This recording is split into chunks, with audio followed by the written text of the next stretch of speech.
The radical, fundamental principles of freedom, rational self-interest, and individual rights.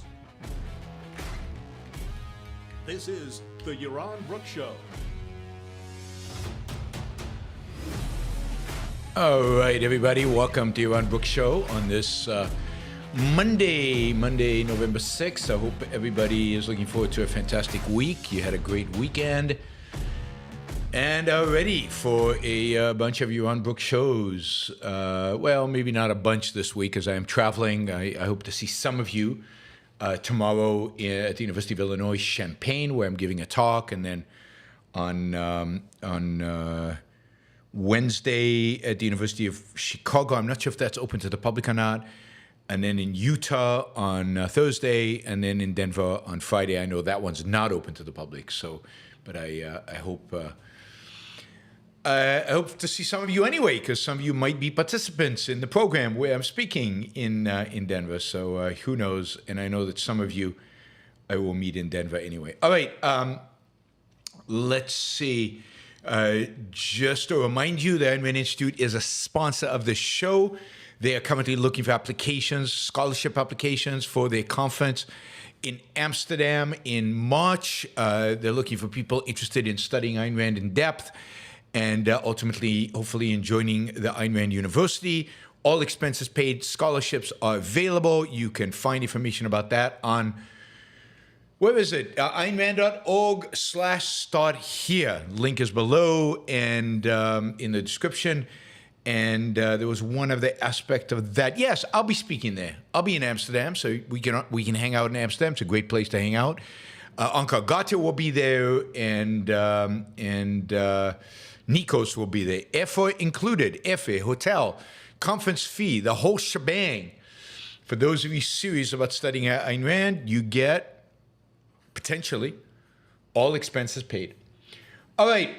Let's see, where are we? We're talking today, today's a quick news roundup. I also, reminder that tonight, I will be doing another show at 7 p.m. East Coast time, on anti-Semitism, but in particular, the left and anti-Semitism, and broadly on anti-Semitism, its causes, its source, and all of that, but in particular, we'll talk about why the left has become and manifests such anti-Semitism. So please join us. And if you're applying for the scholarship, please do it through the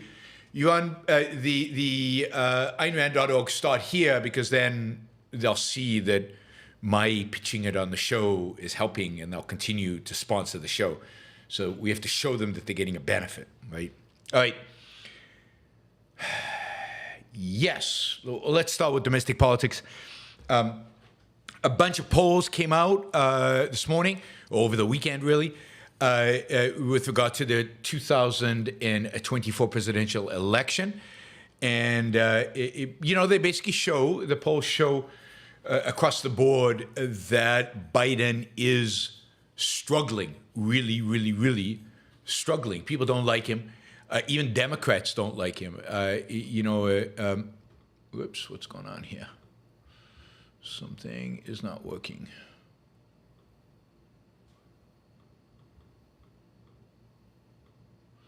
Huh. Weird. Let me see if I can get it to work. All right. It'll start working. Anyway, even Democrats don't particularly like him. A significant percentage of Americans think that Biden is just too old. Most of them also blame him for a bad economy, for inflation, for the at least perceived loss of standard of living. So Biden generally, we've got internet disruptions. It's not just here. It's just the internet has gone. What the hell? What the hell is happening? You guys there? Anybody there? Nope. Doesn't look like anybody is there. Doesn't look like anybody is there. This is frozen too. Okay, we're back. So we are back, I think. Let me know if we're back. Let me know if you can hear anything. Still on. We hear you. I'm here. We are here in chat. Okay. The question is it streaming, guys? Can you tell if it's streaming? Let me go all the way. Raise my hand. Go down. All right.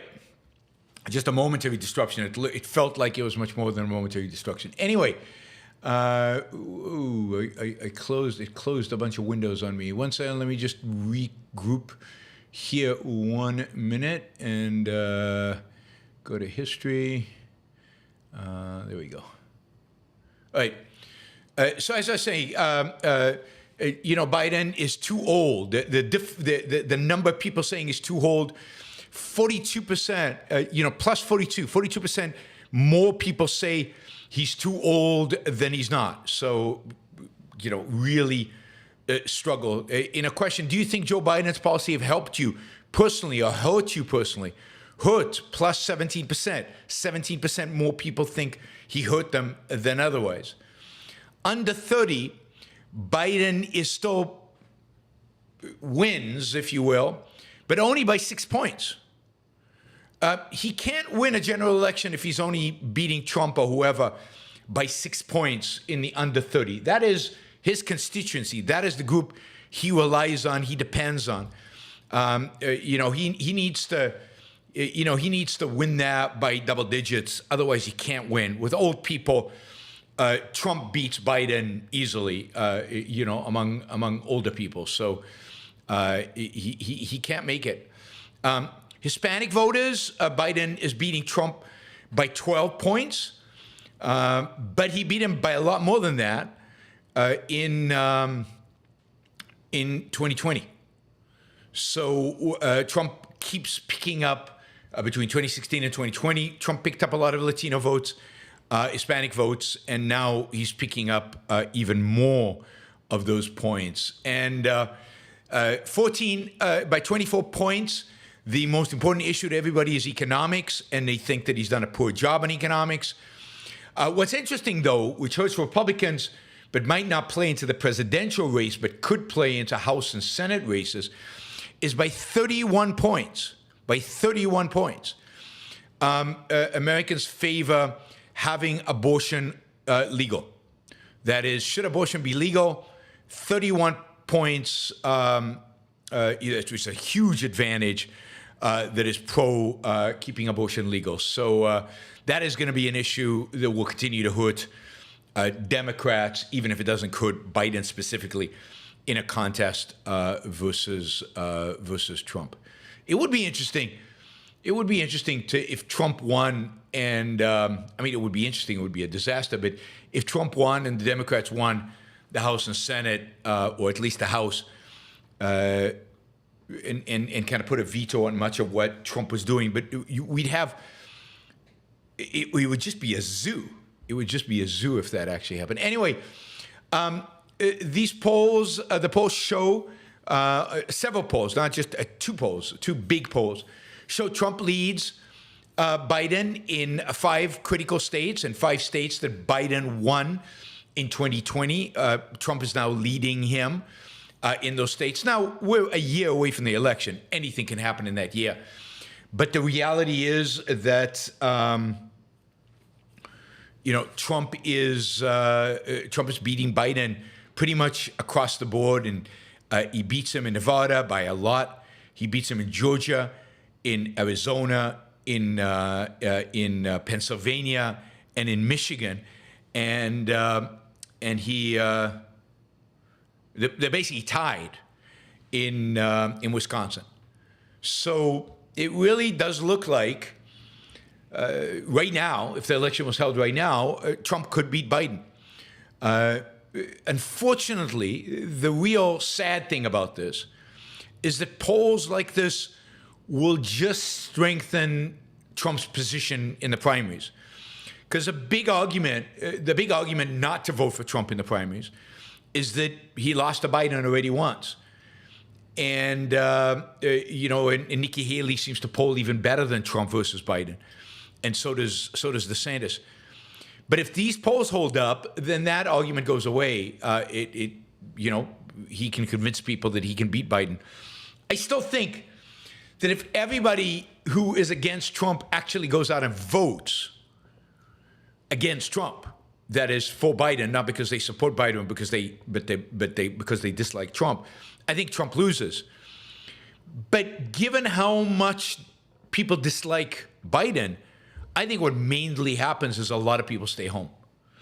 And the consequence of a lot of people staying home is Trump gets elected. And that, again, it's still a year. There are all the lawsuits. There's some lawsuits that are really, really problematic for Trump. He might be in jail. There's a lot of issues here, but it definitely seems like Trump has the energy behind him. Voters seem to think that the economy would do better under Trump. Voters also seem to think that there would be more peace in the world under Trump. The second one is probably true because, we would sell out to our enemies and there would be peace. It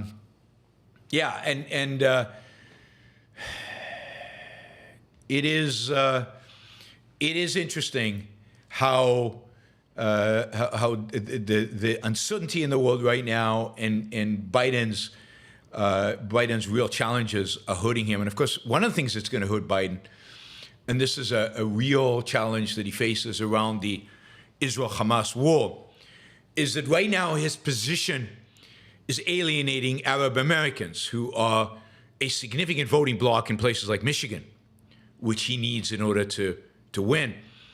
That group is alienated. They might not vote for Republican, but they might stay home.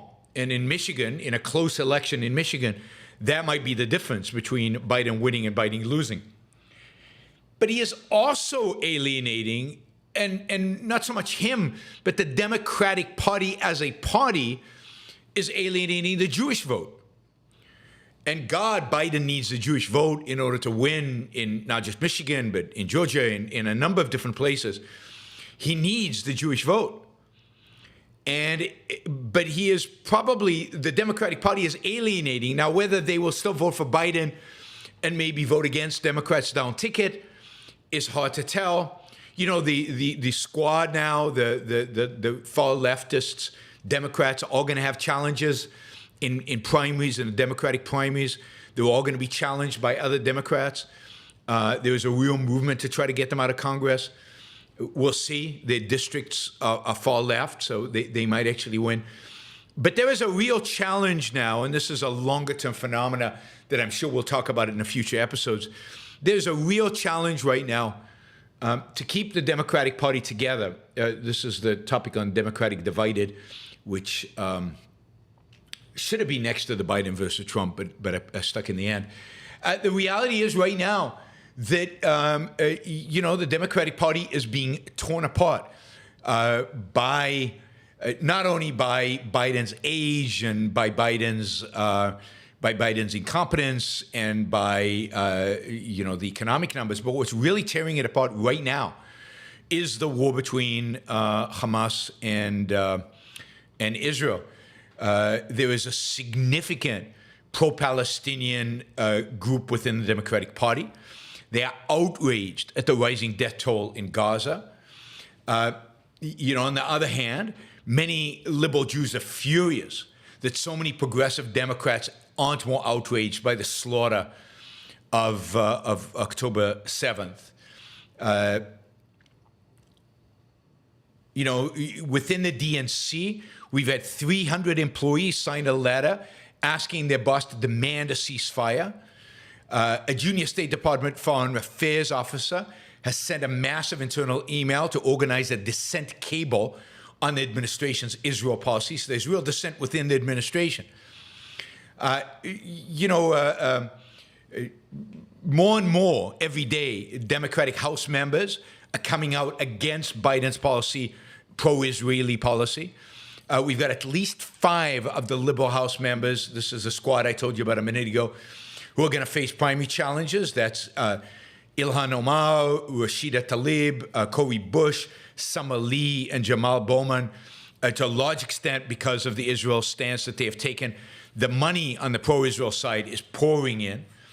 Tlaib has accused the Biden administration and Biden of supporting genocide of Palestinians. Chris Murphy, the Democratic Connecticut, a chairman of the Senate Foreign Relations Subcommittee, said that Israel's current operational approach is causing an unacceptable level of civilian harm, again demanding a ceasefire. On college campuses, of course, we're seeing the extent to which democratic politics among young people who might not vote for Biden, these young people might not vote for Biden because he is too pro-Israel. So we're seeing a huge pro-Palestinian move on the part of young people. Young people are getting more and more of their news from TikTok. As I described last week, TikTok is overwhelmingly pro-Palestinian in terms of its content.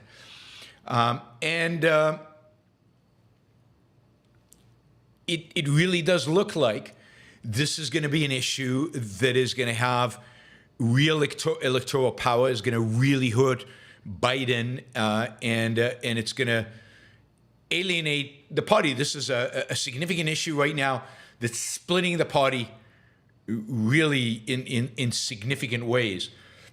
In a Quinnipiac poll that was out on Thursday, respondents were asked, do you approve or disapprove of the way Israel is responding to the October 7th Hamas terrorist attack? Overall, half approved and 35% disapproved. But only 32% of respondents aged 18 to 34 approved of Israel's response. That is, young people overwhelmingly are anti-Israel, an anti-Israeli response. Democrats disapprove of the response, disapprove of the Israeli response, 49 to 33. It's Republicans who overwhelmingly approve of what Israel is doing. So again, the Biden administration is basically acting against 49% of his own party. And he's only getting the support of 33%. I don't think this is probably being caught in these polls that show less and less support for Biden. I think this is only going to get worse, not better, as things evolve, as things move forward in Gaza. I don't see Israel moderating anytime soon, although will be forced to. The Biden administration will shift. It will turn pro-Palestinian. It'll turn pro-ceasefire very quickly here. It's a matter of days. Israel knows this. It's trying to go as fast as it can now. It, of course, wasted 3 weeks of pandering to the Americans instead of going in full force right in the beginning. And because Netanyahu was afraid, it's going to have very little time to do what is necessary. All right, we'll get to Israel in a minute. Quickly on Argentina. Argentina elections are in 2 weeks, literally in 2 weeks. That is on November 19th. You get the runoff election between Sergio Massa, the political representative of the existing political party of the people in power today in Argentina that have brought about the complete and utter mess and disaster that exists in Argentina today, and Javier Milei, who is a self-described libertarian, self-described ANCAP, self-described revolutionary. And it's going to be fascinating. Right now, the polls have them very, very close. It really is all going to depend on who the conservatives, the people who voted for the Conservative Party member, ultimately vote for in this election. Do they go with the existing guy, the Peronist, existing kind of left-leaning political party? Do they go with status quo? Or do they go with, what will probably result in complete chaos, but with radical change, with a radical shift, with somebody new and completely different, an economist who promises them to get rid of the peso and replace it with a dollar. So in the first round, the leftist, Peronist, got 36.7% of the vote, and Milei got 30% of the vote. And the question is now, what happens with that other 33% of the vote? How does it split? Who gets it? Right? Who gets it? And it's the conservative. The conservative basically endorsed Milei, but that doesn't mean her voters are going to follow suit. Other politicians who ran, who tend to be further to the left, they're going to all vote for the status quo candidate. The real question is going to be how the conservative vote.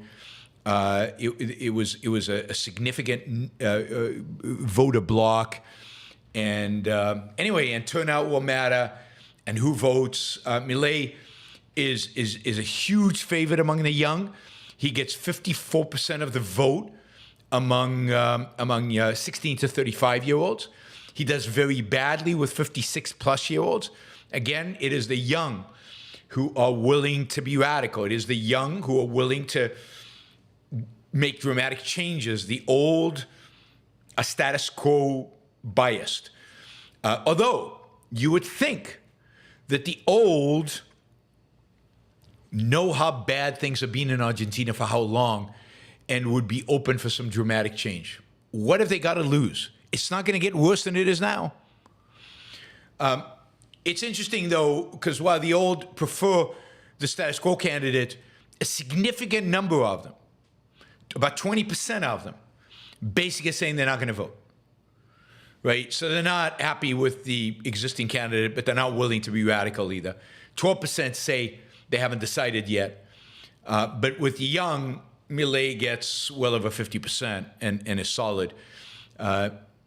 He's got his work cut out. He's got his work cut out for him, and unfortunately, he's got very significant negatives, just like negative appeal from people, just like Biden and just like Trump. I mean, Biden, Trump. It doesn't matter who wins; they're going to be immediately disliked by 50% of the population. That is, they both have unbelievable negatives. It's like the only reason people are going to vote for one or the other is because they hate the other guy more, right? It's all about the less of two evils. We do not have on the ballot, it doesn't appear that we're going to have a candidate that Americans, a significant number of Americans actually say, yes, I actually like this guy, I actually like this person. I want to vote for him. I'm excited about voting for him. I mean, clearly about 25 to 50% of Republicans think that about Trump, but that's about it. Nobody else thinks that about Trump. Maybe it's 50% of Republicans. That's what he's polling at among Republicans. All right. So that's where we are. We got an important election in 2 weeks. It's going to be interesting. There are, by the way, elections in the U.S. tomorrow, which are going to be interesting. Some elections in Virginia, an abortion ballot in Ohio, a Republican state, a red state, but something to put into the Constitution, the right to abortion. There are going to be some other interesting races tomorrow that hopefully we'll be able to comment on Wednesday once we get the results on those. All right, finally, let's talk about what's happening in Gaza. Israel, as you probably know, we've talked about this, has encircled Gaza City in the northern Gaza, so it's basically split Gaza into two. It told for days and days and days, well over a week, the residents in the north to go south, and about 2/3 of them actually listened, but there's still hundreds of thousands of civilians in the north, in Gaza City and neighboring towns. Israel has now cut off Gaza City and the northern Gaza Strip from the south. It basically has reached the Mediterranean, so it has a corridor in which it is functioning from Israel to the Mediterranean between North and South Gaza.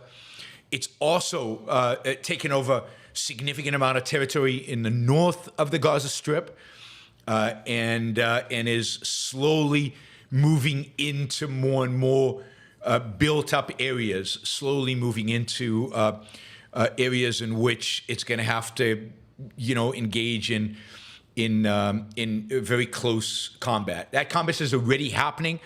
All accounts that I'm reading suggest that there is intense fighting on the ground. Israel took a significant position the Hamas had near the shore, but it's going to be brutal. They are trying to close tunnels.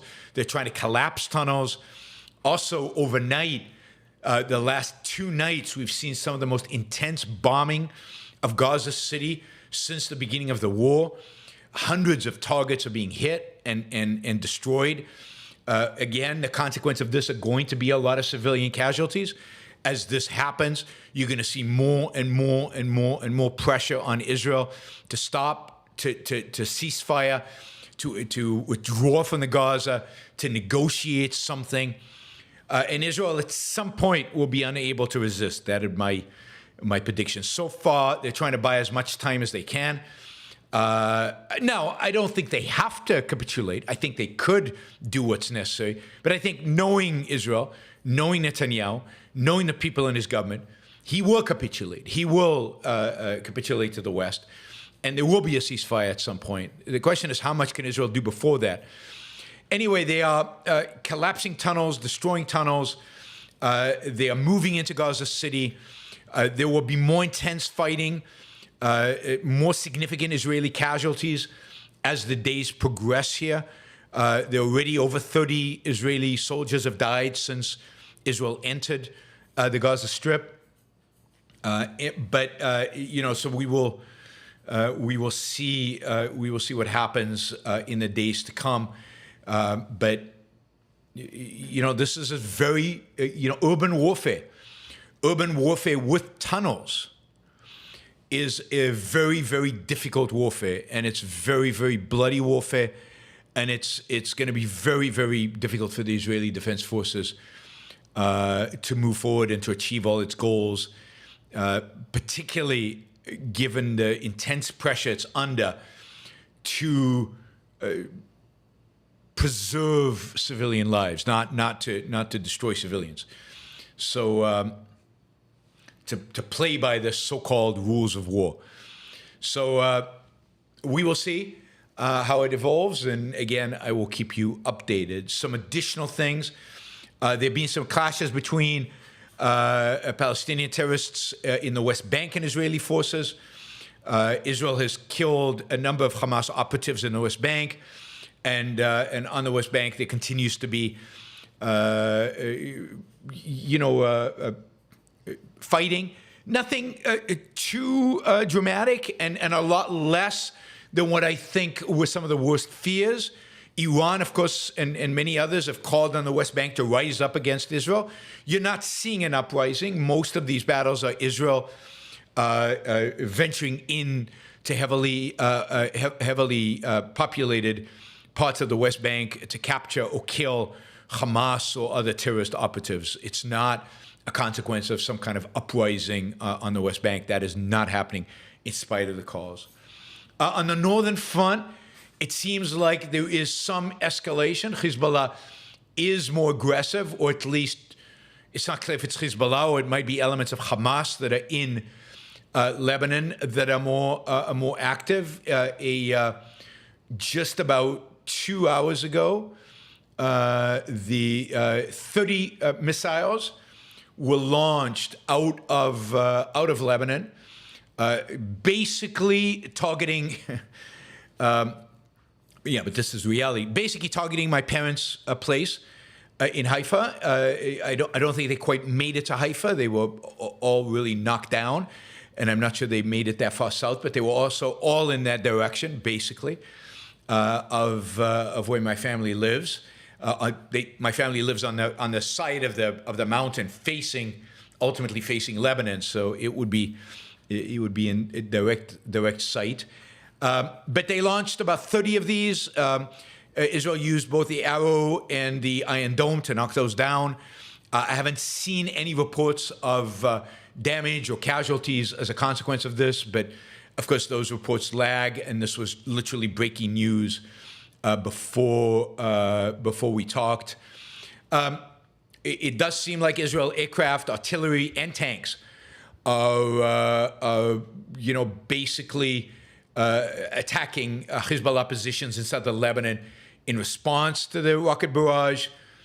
I still will reaffirm what I said at the beginning of all of this. Israel needs to take Hezbollah out.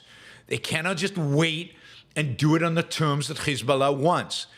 They need to, without any, slowdown, they need to tell the Lebanese civilians to evacuate to north of the Litani River, to the north of the kind of southern Lebanese area, and they need to basically turn that entire area, into a parking lot. They need to destroy it. They need to make it impossible for Hamas to operate there. They need to put so much fire on the ground that Hamas cannot launch missiles, cannot operate. They need to go after every single ammunition storage facility Hezbollah has. They know where they are. They need to launch attacks and destroy them all.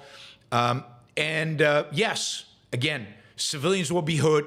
They need to send a very clear message to the Lebanese government. If they don't want Lebanese civilians hurt, the Lebanese government needs to send troops to southern Lebanon and to stop Hezbollah and Hamas from using their territory to attack Israel. And until they do that, Israel will never be in peace. There will never be peace, right? Hezbollah has to be destroyed just like Hamas is hopefully on the verge of being destroyed. By the way, Israel is now releasing photographs of rocket launching sites, munition stockpiles in the Gaza Strip used by Hamas, and all of these are inside mosques, residential buildings, so as if anybody needed proof. In schools, child centers, Israel is now publishing videos and photos. Won't change anybody's mind, of course, but it's good to get the evidence out there. It's good to have it in photographs. Everybody will say that the Israelis are just doctoring it and making this up. Or, as the left says, what choice does Hamas have? Israel has better weapons. Hamas needs to use whatever tools they have. And if that means civilian shields hiding behind civilians, so be it. What choice do they have? All right. Finally, much of this war, suddenly let me just see if I covered everything. Yeah, I mean, just one other point I'll make. Hamas political head, bureau chairman, Ismail Haniyeh, who should have been killed years and years and years and years ago, he keeps traveling around, meeting with heads of state. He's in Iran right now. He lives in Qatar in a beautiful hotel suite. A lot of the money that the Biden administration and others have pumped into the Saudis and the Iranians and the Qataris and the UAE and all these other countries have given to Palestinians and Hamas over the years has gone into his pocket to sustain his lifestyle. This guy travels all over the place representing Hamas. It is time that somebody put a bullet between his eyes. It is time that whatever plane he is on be knocked out of the sky. It is time for this guy to die. It is time for Israel to make real its commitment to destroy Hamas, including the political wing of Hamas, to destroy everything about Hamas. And as long as Israel tolerates this, is willing to let this go, as long as willing to let these so-called pretend murderous, genocidal, quote, diplomats travel around the world under the guise of Hamas, Israel cannot win. It has to finally stand up and kill these people as part of the destruction from the ground up of Hamas. It's not enough to kill the soldiers. You need to kill the imams who are preaching this, who are inciting the violence, and you need to kill the political leaders who are making this possible. In that sense, I think mosques should be targeted because they're mosques. because they are the places in which the violence is incited, and the violence is incited in the name of Islam. The violence is not incited in the name of nationalism. Hamas does not want a Palestinian state. Hamas wants a caliphate. Hamas wants an empire. Hamas wants Islam to dominate the world. You know, Israel and killing Israel is just one step towards more. Mosques are, at least in Gaza, mosques are the hub of what Hamas is all about. It's time that the West recognize that the enemy here is not just people with guns. The enemy here is the Islamic totalitarian ideology that Hamas, ISIS, Hezbollah, and Al-Qaeda all represent, and of course the regime in Iran all represents and supports. The Taliban, another part of that. Right? So, anyway, I have no problem in targeting mosques in this context. I've been warned now by Richard that I'm now on the edge of inciting violence, and YouTube might not like it. Okay, let's see what the borders is of YouTube. I'm providing what I think is the appropriate strategy. Mosques are legit targets, given that that's the inspiration, that is where violence, the inspiration for the incitement towards violence. Not to mention the fact that they used to store weapons and all of that stuff. All right, what else? All right, so I was going to say, this war is also a propaganda war, and it's being fought online. And in this war, Israel faces a number of big challenges. And the big challenge is that it's not just Hamas that they have to deal with. It's Hamas and the entire Arab world, which and Iran, who have become very good online, very good in using social media to promote their cause, very good in spreading the ideology and spreading their lies. But it's not just the Arab world. Clearly, there are two powers out there with a strong incentive to amplify what Hamas is trying to get across, the propaganda that Hamas is trying to get across. And those two powers are Russia and China.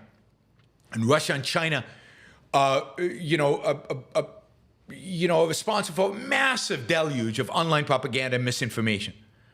Thousands and thousands, tens of thousands of bots. I think the last count, 40,000 bots have gone online since the Hamas attack, all spewing propaganda that is being from Hamas. And this is the kind of effort that you would expect only the Russians and the Chinese can really manifest. And of course, the Russians and Chinese, particularly the Russians, are world class at this. They are the best at this. They've been doing this vis-a-vis American politics for a very long time. And this is there is a massive campaign right now that they're engaged in. And of course, in America, the left is embracing this, retweeting, resupporting, spreading these ideas out, making sure that this propaganda is leveraged, making sure they buy into it completely, and are using the internet. So there's a sense in which it's not just China and Russia, it's also the United States, or at least people in the United States that are helping promote this. And then on top of that, you've got even people on the right, like Candace Owen and others, who are spreading this garbage out there, this anti-American and anti-Israeli propaganda out there. Just be aware, there is a lot of content out there that is being pushed on you by Chinese and Russians and ultimately by Hamas. The way to combat this is to help push good material. It is a war for the eyeballs and for the minds of young people who get everything they know on social media. So please use your social media to the extent that you can to promote good content. By the way, Ben Shapiro is excellent on the Israeli-Hamas issue. There are others who are excellent. Michael Shermer is very good. David Deutsch, the Proparian, is very, very good on the Israeli-Hamas issue. Those are the voices you should be promoting, and use it. Even Stephen Pink is good on this. So use this to retweet, repost, share, do whatever you can. Of course, my material, please do my material.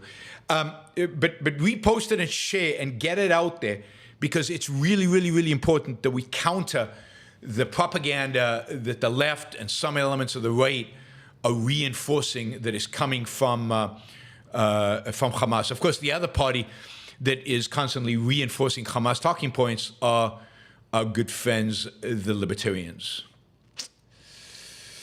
All right.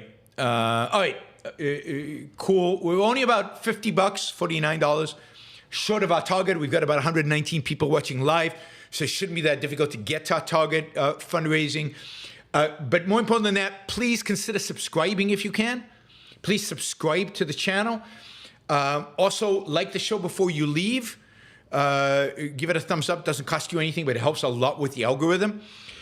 And finally, if we can make the target, which is $250 per news show, we're at 200 right now, so we're only 201, so we're only 49 short.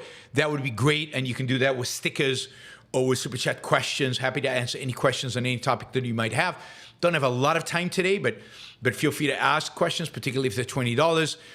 And that will get us to our target very, very quickly. But also, just like Gail has done, thank you, Gail. And Wes, $50, thank you, Wes. And somebody did $100 earlier. Yeah, E. Jones, $100 sticker. Thank you, E. Jones. I know Jonathan Honing did a sticker earlier as well. Yeah, right at the beginning, as did Silvanos. So they were responsible for us being so close to the target. So if you want to do a sticker, $2, $5, $10, $100, whatever you think this show is worth, value for value, please come in, use that button below with a $sign to support the show. I'd really, really, really, really, really appreciate it. Thank you. All right, I've only got 3 questions, so this is going to go very fast. If you're going to support the show, do it now. Otherwise, it'll be too late. Savano says, I encountered a troubling claim that Bibi supported Hamas under the table back when Gaza first held elections to maintain a territorial bogeyman status quo. Thoughts? Is Bibi capable of such extreme cynicism? I don't think Bibi was prime minister then. So this claim about Bibi doing it is just false. Now, is it true that Israel helped found the Hamas? Is it true that Israel helped found the Hamas to be an alternative power center to the PLO? Yes, that is absolutely true. That happened in the 1980s. It did not happen under Bibi Netanyahu's watch. It happened under the watch of other Israeli prime ministers, which doesn't really matter. It's still pretty stupid strategy, really, really bad strategy, really, really harmful strategy. But it is a reality. It is true. The idea was that the PLO was the enemy. Yasser Arafat was the enemy. And they believed, as so many people believe, that religion is peaceful, that Islam would be peaceful. This is really before the Intifadas, before ISIS and Al-Qaeda, but they still should have known better. God, they should have known better. They believed that by supporting the creation of Hamas, they would bring an alternative voice to the negotiating table other than the PLO's. What they got is a voice that's 1,000 times more militant than the PLO ever was, much more committed because it has God on their side, and it landed up backfiring in dramatic force. I don't think that makes any difference. It doesn't change the nature of Hamas. It doesn't change the reality that Israel must eliminate Hamas from the earth, must eliminate the threat that it poses to its own citizens. It doesn't matter. Any Israeli government should do this, no matter what. But it is a reality, and it is a reality that should show you and emphasize to you the real evil of pragmatism. The real evil of the enemy of my enemy is somehow my friend. This is what the Americans should have learned when the Reagan administration supported Al-Qaeda or the beginnings of Al-Qaeda in Afghanistan in the 1980s because they were fighting the Soviets. This is what we should have realized over and over again as we support bad people in fight for other bad people. Those bad people we support originally will turn and bite us. They will turn and come after us. You cannot win that way. You have to stand for principle and you have to fight on the side of good. You cannot create a big umbrella with evil and hope to come out of it unscathed. This is just one more lesson in that. So it doesn't change anything, though, in terms of the morality of what needs to be done. All right, we have 2 questions left. $2 to make our goal. $2. Jason says, for $5 of fun, imagine a magic wand. Would you rather have Christie Haley on GOP ticket, even if Dems choose Warner Porter for a healthier debate? Yeah, but I'd want Haley to be on the top of the ticket. I don't like Chris Christie.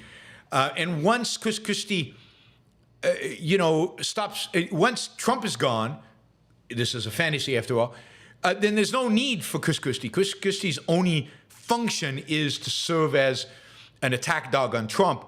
So I would like to see Nikki Haley choose somebody different than Chris Christie, somebody who could solidify one of the swing states for her.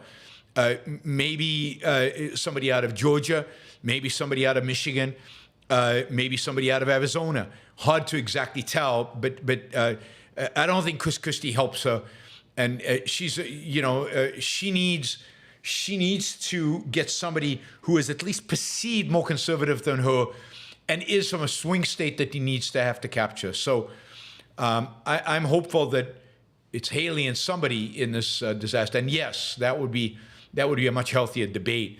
There is no debate when Trump is on stage. It's just a insult match. It's a match on who can insult whom. Frank says, your family lives near Mount Carmel Park. There's no Mount Carmel Park. My family lives on the Mount Carmel, on the Carmel Mountain. I grew up on the Carmel Mountain, and so I'm not going to. I don't want to say more than that in terms of where my family lives. It's irrelevant, but that is where my family lives, Frank. All right, Apollo Zeus got us over the hump and got us to our target. So thank you, Apollo. Really appreciate that. You guys can all, including those of you who are not listening live, can support the show by going to Patreon and putting in your on book show, or Subscribestar, putting in your on book show, or you can go to youronbookshow.com/support and supporting the show through PayPal.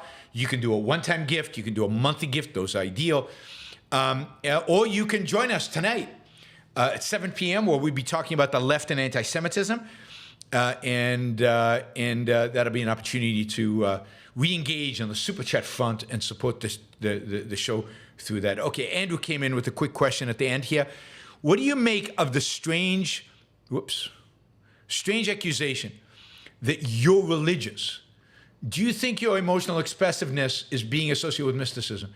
No, well, that's part of it, but I think it's more important that my absolutism, the fact that I have clear right and wrong, the fact that I have clear good guys and bad guys, that moral certainty and that willingness to make moral judgments is in the culture in which we live associated with religion.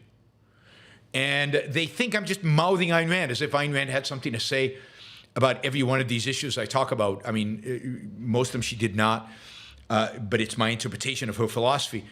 And this is why I don't speak for Ayn Rand. I speak for myself. I hope and I think what I'm saying is consistent with her views, but I don't know that. But yes, it's the passion, but more importantly, it's the moral certainty. It's the moral confidence. It's the moral assertiveness that people only associate with religion, although they should with the left as well, right? So I think that's where it comes from. All right, everybody. I will see you all tomorrow. I appreciate the support from all the super chatters. Thank you. Please don't forget to like and share. Don't forget to like the show before you leave. You should have more than 100 likes. I don't know why they're so low. Like before you leave. And then please share, particularly the short videos I'm putting out. Try to share the content. This is an opportunity. It's an issue a lot of people are interested in, curious about. I've got a particular perspective. Some of you at least agree with me. If you do agree with me, let's get it out there and help combat the propaganda coming out from the left and from the Russians and the Chinese and the Iranians and everybody else. See you tonight. Bye, everybody.